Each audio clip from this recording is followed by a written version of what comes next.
Imagine if the first settlers had truly understood that indigenous culture was deeply rooted in cultivating every individual's lifelong spiritual connection to the Creator.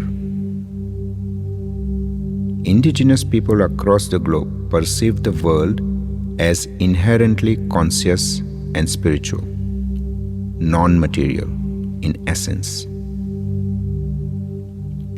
As per Ananyu people's worldview, Vatiya, that is matter or seemingly physical objects, are not separate from spiritual realm but are imbued with spiritual significance.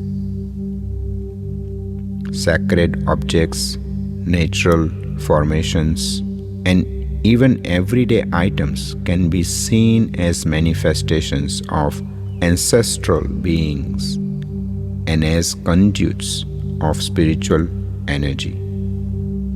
This indigenous perspective aligns with Spinoza's philosophy that mind and matter are aspects of the spiritual essence, suggesting a holistic understanding of existence and challenging materialist views. Many prominent philosophers, including Kant and Schopenhauer, also emphasize that the material world is just an appearance of a deeper reality, a notion supported by modern quantum physics. An ancient Indian text, Yoga Vasistha, states, "Nothing whatever is born or dies anywhere at any time.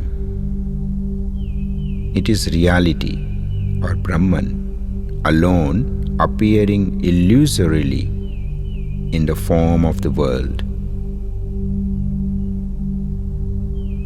While our urban world continues to grapple with its materialistic worldview, this significant hurdle in spiritual transcendence never existed for our First Nations people. On top of having this belief, they spend majority of their day developing an elevated state of consciousness. First Nation peoples dedicated 4 to 5 hours each day to meeting their survival needs. With ample leisure time, they focused on cultivating a higher state of consciousness through ceremonies, songs, and arts, all practiced in a state of dadiri. At the heart of their religion, also referred to as law, is the concept of oneness, a profound connection to the land, nature, and existence. According to Dr. Steiner, an anthropologist who conducted extensive research among the Dali River tribes, indigenous religion was probably one of the least material-minded and most life-minded of any of which we have knowledge. Swami Sarvapriyananda, head of Vedanta Society of New York, explains that the Vedic concept of Ritam represents cosmic order reflected in nature, our body, and minds. Living in harmony with this order makes spiritual enlightenment possible, while denying it leads to disharmony and problems.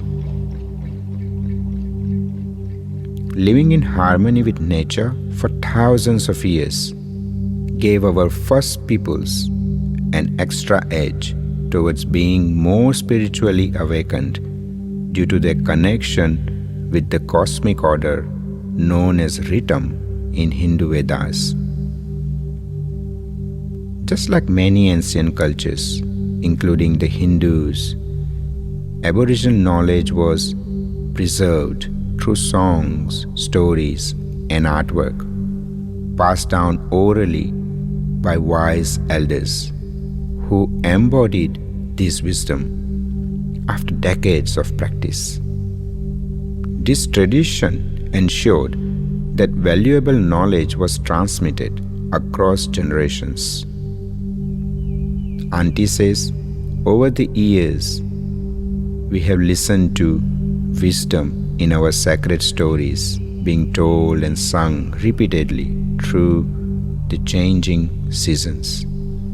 And as we age, we become the storytellers, passing on essential knowledge to the younger generation.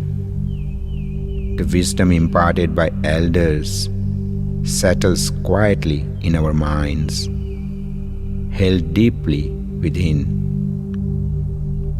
During ceremonies, we celebrate the awareness of our lives as sacred. This is the essence of meditation or a pure prayer. Similar to a master or guru of spiritual paths worldwide, Aboriginal pathways are taught by the wisest elders. And in Walpiri country, they are known as Flying Emu Teacher. Similar to other progressive spiritual paths worldwide, the Aboriginal path to realizing the truth or reality is structured, allowing individuals to reach the highest level step by step. Many ancestors attained this level, paving the way for future generations and maintaining a way of life deeply embedded in one universal truth over 60,000 years until colonizers disrupted it violently in their ignorance. In their book, Marcia Langton and Aaron Cohn write, the flying emu is the ultimate teacher and a paragon of ceremonial learning and knowledge to which all should aspire.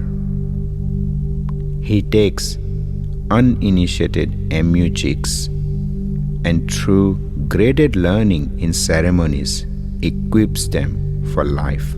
His teaching link earth to sky so that as people ascend through the ceremonial grades, they can grow through the wisdom of ancestors who dwell eternal in Milky Way. Ultimately, the flying emu exemplifies all the qualities of executive wisdom and good judgment that are highly desirable in fully trained and accredited Walpiri leaders who have devoted their lives to completing and in turn teaching all grades of ceremonial law. Mystics across the world and ages have said that spirituality is simple in experience.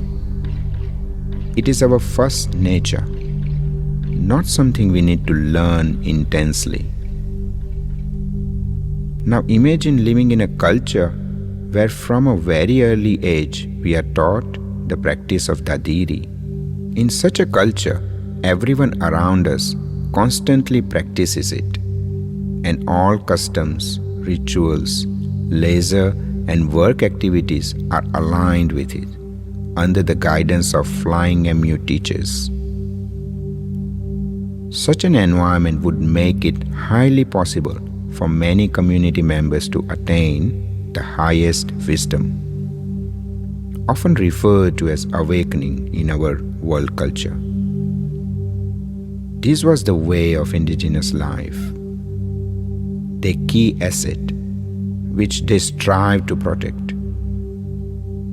And their way harmonizes perfectly with their ecology and sustainable living.